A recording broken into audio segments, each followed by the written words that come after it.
Триллер Барк. В плане антуража, пожалуй, одна из самых любопытных арок. Повествование в стиле хоррор-истории с зомби-скелетами, чудовищами и безумными учеными, которые пытаются вернуть из мертвых любимых людей или же создать химеру, отлично работает в рамках One Piece. Качественно встроена в устоявшуюся структуру повествования и, что самое главное, дает огромное пространство для литературных заимствований, аллюзий и отсылок. Приветствую, меня зовут Сойер, и это очередная страница путеводителя по миру One Piece. Серии коротких видео, в которых мы будем за эпизод разбирать отдельно взятое событие, место, будь то остров или здание, или же просто персонажей этой истории, рассказывая вещи, которые вы, возможно, могли не знать касательно того, чем вдохновлялся автор при создании этого или на что это является отсылкой. Сегодняшняя страница посвящена арке Триллер Барка, а именно некоторым маленьким, а иногда и большим деталям, благодаря которым мы можем выяснить, что именно послужило вдохновением для автора в этих сценах. Конечно, имея сеттинг хоррор-истории, многие из вас могли увидеть аналогии с монстром Франкенштейна или другими элементами хоррор-ассортимента, ведь их тут предостаточно и многие весьма и весьма наглядные. Однако многие из вас не знают, что большая часть арки Триллер Барка вдохновлена произведением другого известного творца – Уолта Диснея.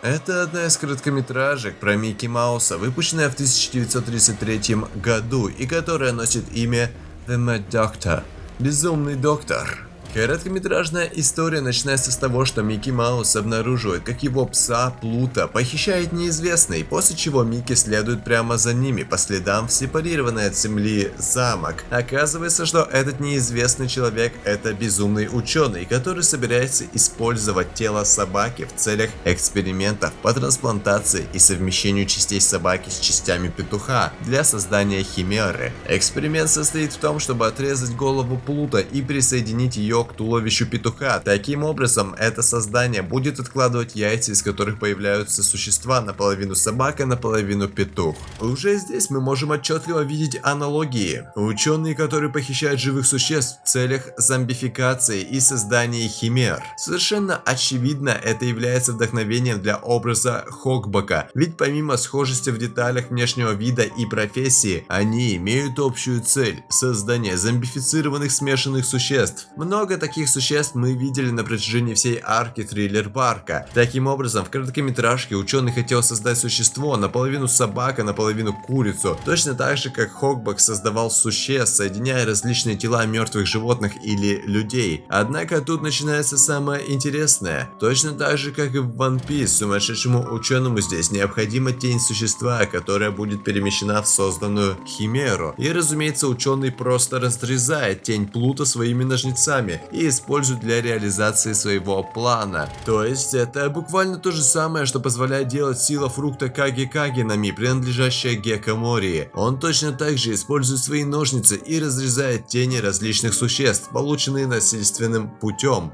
Но это еще не все. В тот момент, когда Микки входит в особняк безумного ученого, он с ужасом осознает, что это место пропитано злом. Оно кишит скелетами во всех комнатах. Скелеты прячутся в стенах и даже в ступенях. Они повсюду и норовят помешать главному герою достичь своей цели. Все это очень похоже на то, когда Мугивары тоже входят в особняк Триллер Барка и подвергаются нападению зомби, прячущихся повсюду. Роль скелетов выполняют зомби, и есть даже один паук-скелет, похожий на паука-зомби Тарарана.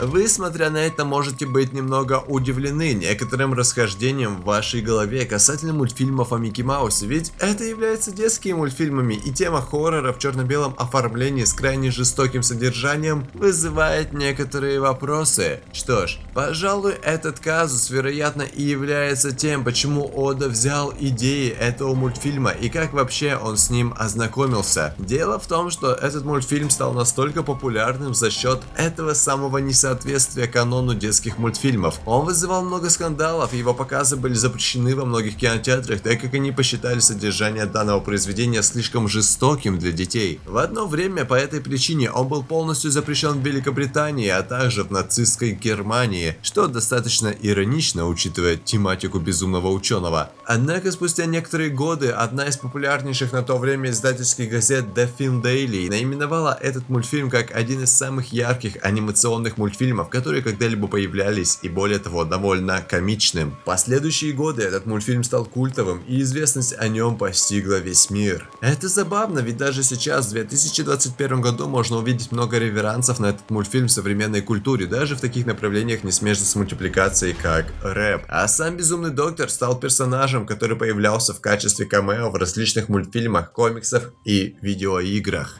Тема отделения тени человека от самого человека путем ее разрезания острым предметом — это в целом достаточно сильный символ во многих произведениях. Таким образом, мы можем находить схожести и в других различных произведениях. Способ, которым Мори крадет тени у своих жертв путем отрезания их от ног, подобно куску ткани, напоминает концепцию тканеподобной тени Питера Пэна, все от того же Диснея. Также тема отделения тени от носителя интересно раскрыта в рассказе Оскара Уайльда «Рыбак и его душа». Главный герой – молодой рыбак, который каждый день уходит в море на промысел. Однажды вместе с другими рыбаками он увидел чудо чудное – прекрасную русалку, плавающую в компании с дельфинами. Другие рыбаки повытаскивали свои сети и поплыли к берегу, а наш герой остался стоять в лодке как завороженный. С первого взгляда он влюбился в морское создание. И вот в один прекрасный день герой, как обычно, ловил рыбу, и в его сети попалась та самая русалка. Чтобы жить с которой, он должен был избавиться от своей души, отрезав свою тень ножом. Очень примечательным совпадением можно назвать то, что пираты соломенной шляпы в арке Триллер Барка направлялись на остров Рыболюдей, и то, что их тени были отрезаны Морией.